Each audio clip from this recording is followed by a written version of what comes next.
A interpretação dos sonhos, por Sigmund Freud. Capítulo 1, parte 3.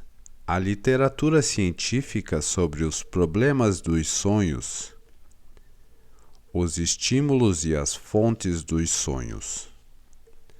Estímulos sensoriais internos, subjetivos.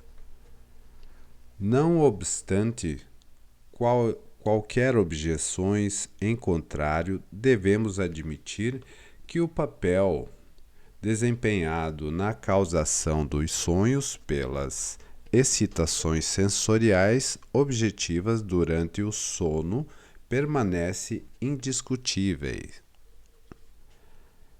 E se, por sua natureza e frequência, esses estímulos parecem insuficientes para explicar todas as imagens oníricas, somos incentivados a buscar outras fontes de sonhos análogas a eles em seu funcionamento.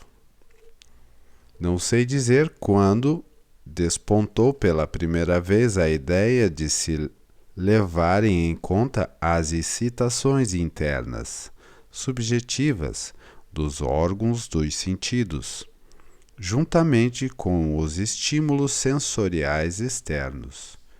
Mas, na verdade, isso é feito de forma mais ou menos completa em todas as descrições mais recentes da etiologia dos sonhos.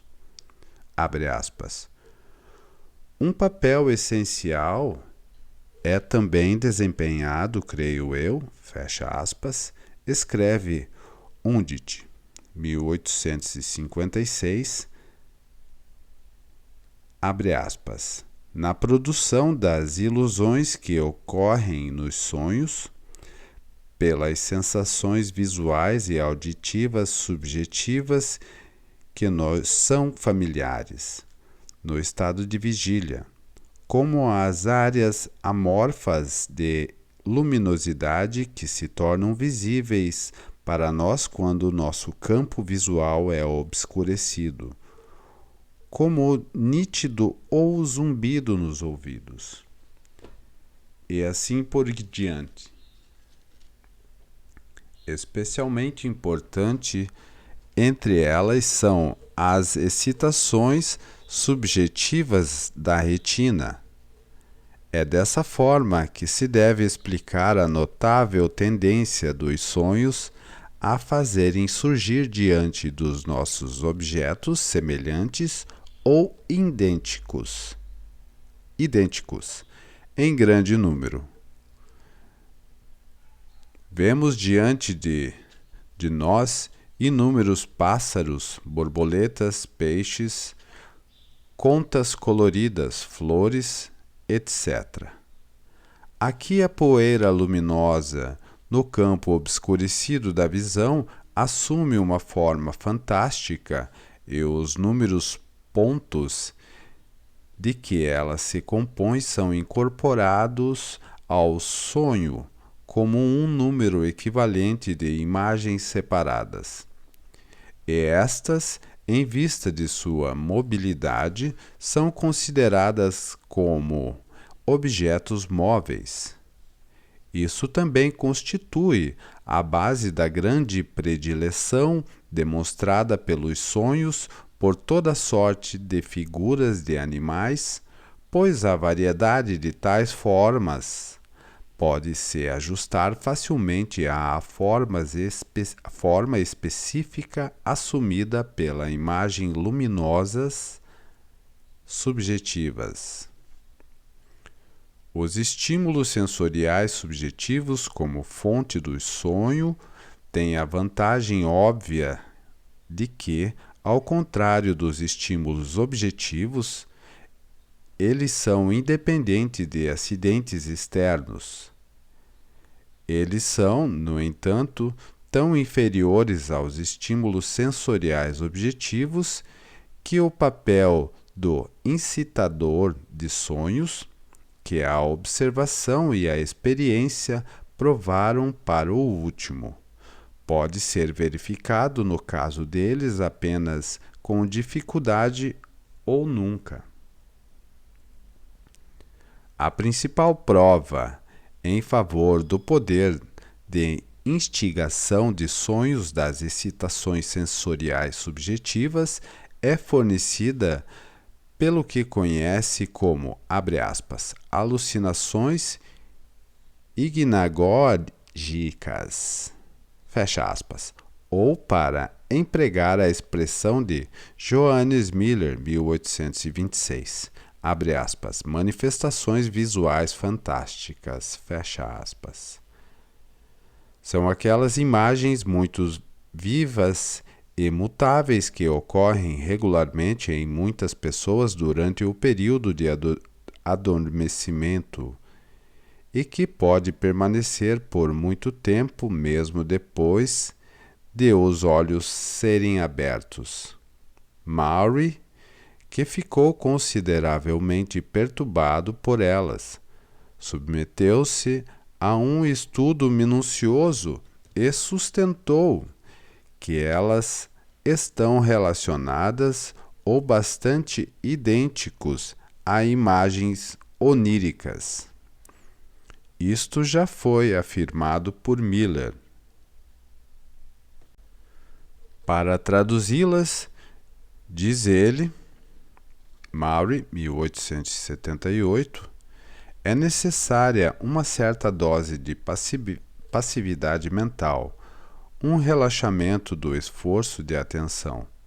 No entanto, basta cair em um estado letárgico desse tipo por apenas um segundo, contando que se tenha a necessária predisposição, para que se experimente uma alucinação hignagógica. Depois disso, pode-se acordar novamente e é possível que o processo se repita várias vezes até afinal se adormeça. Maury verificou que, quando lhe acontecia acordar mais uma vez após um intervalo muito prolongado, ele conseguia detectar em seu sonho as mesmas imagens que lhe haviam flutuado diante dos olhos como alucinações hignagógicas antes de adormecer. Foi o que ocorreu, em certa ocasião, com diversas figuras grotescas, de feições contorcidas e estranhos penteados, que o importunaram com extrema persistência enquanto ele adormecia, e com as quais se lembrou de ter sonhado depois de acordar. Em muitas ocasiões, quando sentia fome, por ter entrado em um regime frugal, teve uma visão hipnagógica de um prato e de uma mão segurando em um garfo que se servia de comida no prato. No sonho seguinte, estava sentado em uma mesa farta e ouvia o barulho feito com os garfos pelas pessoas que jantavam. Ainda em uma outra ocasião, quando foi dormir com os olhos irritados e doloridos, teve a alucinação hipnagógica com alguns sinais microscopicantes pequenos, que só pôde decifrar um a um com extrema dificuldade. Despertou uma hora depois e se lembrou de que um sonho em que havia um livro impresso com letras minúsculas que ele lia com esforço. Você está ouvindo Psicanálise em Voz. Apoie nosso canal com sua inscrição, seu like e deixe seu comentário. Alucinações auditivas de palavras, nomes e assim por diante também podem ocorrer hipnagogicamente, da mesma forma que as imagens visuais, em ser então repetidas num sonho, tal como uma abertura anunciando o motivo principal da ópera que está por vir. Um observador mais recente das alucinações hipnagógicas, J.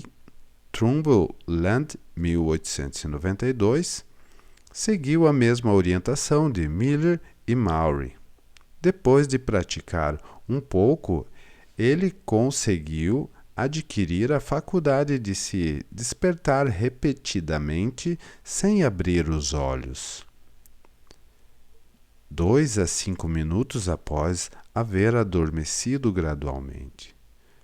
Assim, teve a oportunidade de comparar as sensações das retinas, que acabavam de desaparecer, com as imagens oníricas que lhe persistiam na memória. Declara ele que foi possível, em todos os casos, reconhecer uma relação interna entre as duas, pois os pontos e as linhas luminosas da luz espontânea da retina produziram, por assim dizer, o esboço ou esquema esboçado para as figuras oníricas percebidas psiquicamente. Um sonho, por exemplo, em que via à sua frente linhas claramente impressas que lia e escutava, respondiam a um arranjo dos pontos e linhas luminosas da retina, em linhas paralelas ou para expressá-lo em suas próprias palavras, abre aspas. A página claramente impressa que ele lia no sonho transformou-se em um objeto que parecia à sua percepção desperta como parte de uma folha impressa real, vista através de um pequeno orifício em um pedaço de papel, de uma distância muito grande para ser distinguido com clareza. Fecha aspas. Sem de forma alguma subestimar a parte central do fenômeno, Ladd acredita que quase nenhum sonho visual ocorre em nossas mentes que não seja baseado no material fornecido por uma condição interna de estimulação na retina. Isso é particularmente verdadeiro para os sonhos que ocorrem logo após adormecer em um quarto escuro. O caráter mutável e infinitamente variável das excitações luminosas espontâneas da retina corresponde exatamente à sucessão intermitentes de imagens que nos são apresentadas em sonhos. Se dermos alguma importância às observações de Ladd, não podemos subestimar a produtividade dessa fonte subjetiva de excitação para o sonho, pois a imagem visual aparentemente constitui o principal constituinte de nossos sonhos. A parte fornecida das esferas dos outros sentidos, ao lado do sentido da audição, é mais insignificante e inconstante. 3. Excitações físicas internas, orgânicas. Se estamos dispostos a buscar as fontes dos sonhos dentro do organismo e não fora dele, devemos ter em mente que quase todos os nossos órgãos internos, embora mal nos deem qualquer informações sobre seu funcionamento enquanto sadios, tornam-se uma fonte de sensações mais dolorosas quando se acham no que descrevemos como estados de excitação ou durante as doenças. Essas sensações devem ser equiparadas aos estímulos sensoriais ou penosos que nos chegam do exterior. É com base em experiências muito antigas que, por exemplo, nas observações de Strumpel, 1877, declara sobre o assunto, abre aspas, durante o sono, a mente atinge uma consciência sensorial muito mais profunda e ampla dos eventos somáticos do que durante o estado de vigília. É forçada a receber e a ser afetada por impressões de estímulos provenientes de partes do corpo e de modificações do corpo das quais nada sabe enquanto desperta. Fecha aspas. Aristóteles já considerava perfeitamente possível que os primórdios de uma doença se pudessem fazer sentir nos sonhos, antes que se pudesse observar qualquer aspecto dela na vida de vigília, graças ao efeito amplificador produzido nas impressões pelos sonhos. Também os autores médicos, que certamente estavam longe de acreditar no poder profético dos sonhos, não contestaram seu significado como pressagiadores de doenças. Compare Simon, 1888, e muitos outros autores. Mesmo em nossos tempos, parece não faltar exemplos autenticados de tais performances diagnósticas por parte do sonho. Assim, Tissier, 1898, cita a história de Artigas, 1884, sobre uma mulher de 43 anos de idade que, embora aparentemente em perfeita saúde, foi durante alguns anos atormentada por sonhos de angústia. Passando então por um exame médico, verificou-se que estava no estágio inicial de uma afecção cardíaca, da qual veio a falecer.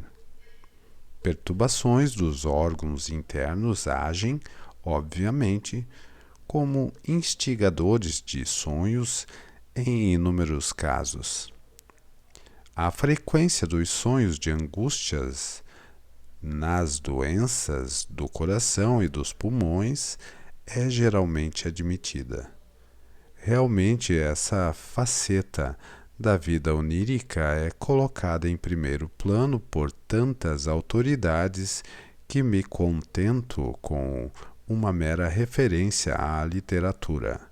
Hadstock, 1878, Spita, 1892, Murray, 1878, Simon, 1888, Tissier, 1898.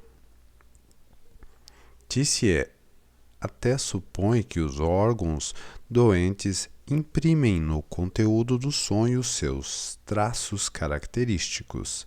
Assim, os sonhos dos que sofrem doenças cardíacas costumam ser curtos e têm um fim assustador no momento do despertar.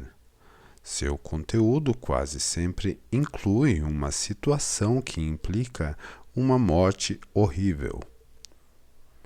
Os que sofrem de doenças pulmonares sonham com sufocação, grandes aglomerações e fugas.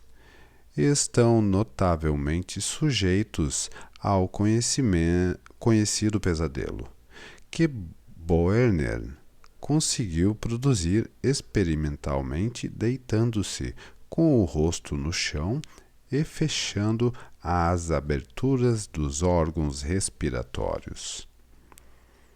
No caso de distúrbios digestivos, os sonhos contêm ideias relacionadas com o prazer da alimentação ou a repulsa. Finalmente, A influência da excitação sexual no conteúdo dos sonhos pode ser apreciada por todos mediante sua própria experiência e fornece a teoria de que os sonhos são provocados por estímulos orgânicos, seu mais poderoso apoio. Além disso, ninguém que consulte a literatura sobre o assunto poderá deixar de notar que alguns autores, como Maury, 1878, e Heigand, 1893, foram levados aos estudos dos problemas oníricos pelo efeito de suas próprias doenças sobre o conteúdo dos seus sonhos.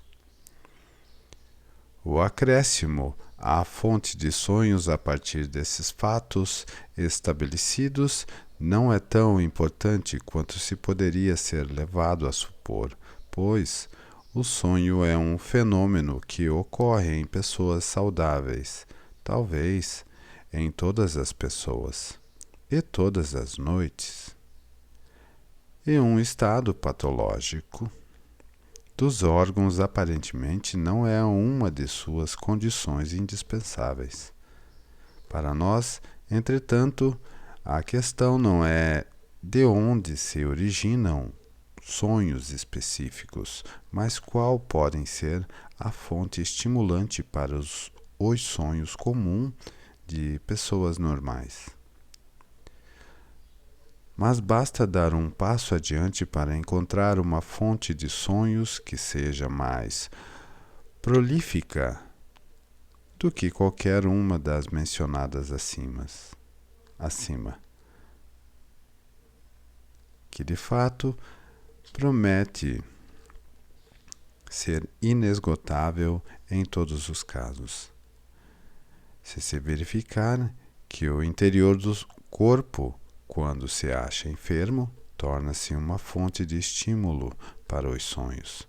E se admitirmos que, durante o sono, a mente, estando desviada do mundo exterior, pode dispensar maior atenção ao interior do corpo, podemos prontamente assumir que os órgãos internos não precisam estar doentes para provocar excitações que atinjam a mente adormecida. Excitações que, de algum modo, transformam-se em imagens oníricas. Enquanto despertos, estamos cientes de uma sensibilidade geral difusa, ou sinestesia, mas apenas como uma qualidade vaga de nosso estado de espírito. Para essa sensação, de acordo com a opinião médica, todos os sistemas orgânicos contribuem para uma parcela. À noite, porém, parece que essa mesma sensação ampliada em uma poderosa influência e atuando através dos seus vários componentes, tornam-se a fonte mais vigorosa e, ao mesmo tempo, a mais comum para instigar imagens oníricas. Devemos investigar as leis segundo as quais os estímulos orgânicos se transmudam em imagens oníricas. A teoria da origem dos sonhos que acabamos de expor tem sido a favorita de todos os autores médicos. A obscuridade em que o centro do nosso ser, abre aspas, eu esplantínico, fecha aspas, Tisse, 1898, tradução nossa. Fica vedado o nosso conhecimento e a obscuridade que cerca a origem dos sonhos coincidem bem depois para não serem relacionadas uma com a outra. A linha de pensamento que faz da sensação orgânica vegetativa como a formadora dos sonhos tem, além disso, uma atração particular para os médicos, por permitir uma etiologia única para os sonhos e as doenças mentais, cujas manifestações tanto têm em comum, já que as mudanças sinestésicas e os estímulos provenientes dos órgãos internos são também predominantemente responsabilizados pela origem das psicoses. Portanto, não é surpreendente que a teoria da sensação corporal possa ser atribuído a mais de um originador que a propôs independentemente. A linha de argumentação desenvolvida pelo filósofo Schopenhauer em 1853 exerceu uma influência decisiva em diversos autores. Nossa concepção do universo, segundo ele, é alcançada pelo fato do nosso intelecto tomar as impressões que o atingem de fora e remodelá-las segundo as formas de tempo, espaço e causalidade. Durante o dia, os estímulos vindos do interior do organismo, do sistema nervoso simpático, exercem, no máximo, um efeito inconsciente sobre nosso estado de espírito. Mas, à noite, quando a influência avassaladora das impressões do dia não é mais sentida, as que provêm de dentro são capazes de atrair a atenção.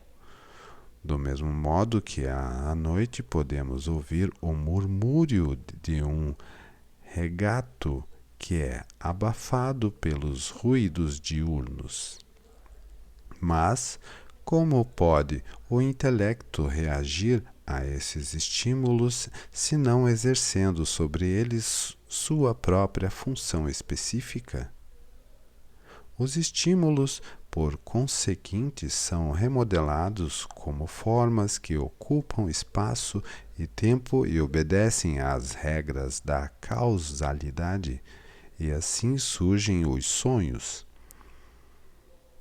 Schnerner, 1861, e, depois dele, Voelkelt, 1875, esforçam-se em seguida por conseguir, com maior riqueza de detalhes, a relação entre os estímulos somáticos e as imagens oníricas, mas reservaremos a discussão dessas tentativas para o capítulo sobre a teoria do sonho.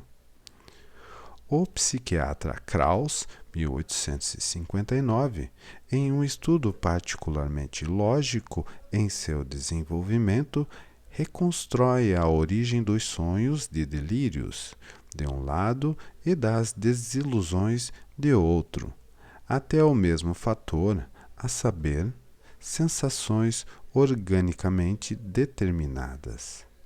É quase impossível pensar em qualquer parte do organismo que não possa ser o ponto de partida de um sonho ou de um delírio. As sensações organicamente determinadas, abre aspas, podem ser divididas em duas classes. 1. As que constituem a disposição de ânimo geral, sinestesia, e 2. Sensações específicas que são inerentes aos sistemas principais do organismo vegetativo, que podem ser divididos em 5 grupos: A. Sensações musculares, B. Respiratórias, C. Gástricas, D. Sexuais e E. Periféricas. Fecha aspas.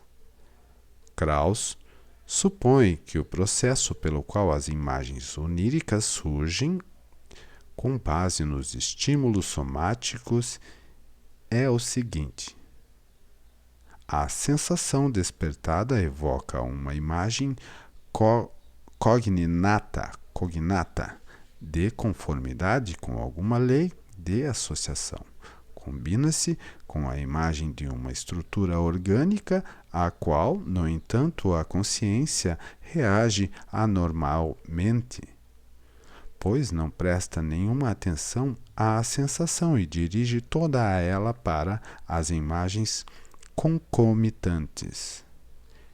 O que explica por que os verdadeiros fatos foram mal interpretados por tanto tempo. Krauss tem o termo específico para descrever esses processos.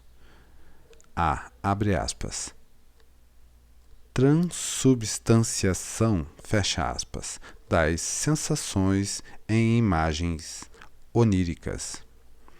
A influência dos estímulos somáticos orgânicos sobre a formação dos sonhos é quase universalmente aceita hoje em dia. Mas a questão das leis que regem a relação entre eles é respondida das mais diversas maneiras, e muitas vezes por muito afirmações obscuras. Com base na teoria da estimulação somática, a interpretação dos sonhos defronta-se com o problema especial de atribuir o conteúdo de um sonho aos estímulos orgânicos que o causaram, e quando as normais de interpretação formulada por Schnerner, 1861, não são aceitas. Muitas vezes nos vemos diante do fato desconcertante de que a única coisa que revela a existência do estímulo orgânico é precisamente o conteúdo do próprio sonho. Uma certa concordância, no entanto, se manifesta na interpretação de várias formas de sonhos que foram designados como, abre aspas, típicos, fecha aspas, porque se repetem em tantas pessoas com quase o mesmo conteúdo. São eles os conhecidos sonhos de cair de grandes alturas, de dentes que caem, de voar e de embaraço de estar despido ou insuficientemente vestido. Este último sonho é atribuído simplesmente ao fato de a pessoa adormecida perceber que atirou longe os lençóis e está exposta ao ar. O sonho com a queda dos dentes é atribuído a um, abre aspas, estímulo dental, fecha aspas, embora isso não implique necessariamente que a excitação dos dentes é patológica. De acordo com Strumpel, 1877, sonhar que se está voando é a imagem que a mente considera apropriada para a interpretação do estímulo produzido pela elevação e pelo abaixamento dos lobos pulmonares nas ocasiões em que as sensações cutâneas no tórax deixam de ser conscientes. É esta última circunstância que leva à sensação ligada à ideia de flutuar. Disse que o sonho com as quedas de grandes alturas se devam a um braço que passa a pender do corpo ou a um joelho flexionado que se estende de súbito. Em um momento em que a sensação de pressão cutânea começa a não mais ser consciente. Os movimentos em questão fazem com que as sensações táteis voltem a se tornar conscientes. E a transição para a consciência é psiquicamente representada pelo sonho de estar caindo. A fraqueza dessas tentativas plausíveis de explicação reside evidentemente no fato de que, sem quaisquer outras provas, elas podem produzir hipóteses bem-sucedidas de que este ou aquele grupo de sensações orgânicas entra ou desaparece da percepção mental, até se obter uma configuração que proporcione uma explicação do sonho. Terei oportunidade de voltar à questão dos sonhos típicos e de suas origens. Simon, 1888, se esforçou para deduzir algumas das normas que regem a forma pela qual os estímulos orgânicos determinam os sonhos resultantes, comparando uma série de sonhos semelhantes. Afirma ele, abre aspas, quando um aparelho orgânico que normalmente desempenha um papel na expressão de uma emoção é levado, por alguma causa estranha durante o sonho, ao estado de excitação que geralmente se produz pela emoção. Surge então um sonho que contém imagens adequadas à emoção em causa. Fecha aspas. Alguma regra diz que, se um órgão estiver em estado de atividade, excitação ou perturbação durante o sono, produzirá imagens relacionadas com o desempenho da função executada pelo órgão em questão. Morley Vold, 1896, comprometeu-se a provar experimentalmente o efeito sobre a produção dos sonhos que é sustentado pela teoria da estimulação somática. Seus experimentos consistiram em alterar a posição dos membros de uma pessoa adormecida e comparar os sonhos resultantes com as alterações efetuadas. Como resultado, ele relata as seguintes teorias. A posição de um membro no sonho corresponde aproximadamente à sua posição na realidade. Assim, sonhamos com o membro em uma posição estática quando ele se acha efetivamente imóvel. Ao sonharmos com um membro em movimento, uma das posições experimentadas no processo de concluir o movimento correspondente, invariavelmente, à posição real do membro. A posição do próprio membro do sonhador pode ser atribuída no sonho a alguma outra pessoa. Pode-se ter um sonho de que o movimento em questão está sendo impedido. O membro que se encontra na posição em questão pode aparecer no sonho como um animal ou um monstro, em cujo caso se estabelece uma certa analogia entre eles. A posição de um membro pode incitar no sonho ideias de que alguma relação com esse membro há pensamentos que tenham alguma relação com o membro. Dessa forma, em se tratando dos dedos, sonhamos com números. Tais resultados me levariam a concluir que mesmo a teoria da sensação corporal não pode extinguir totalmente a aparente liberdade na determinação do quadro onírico a ser despertado.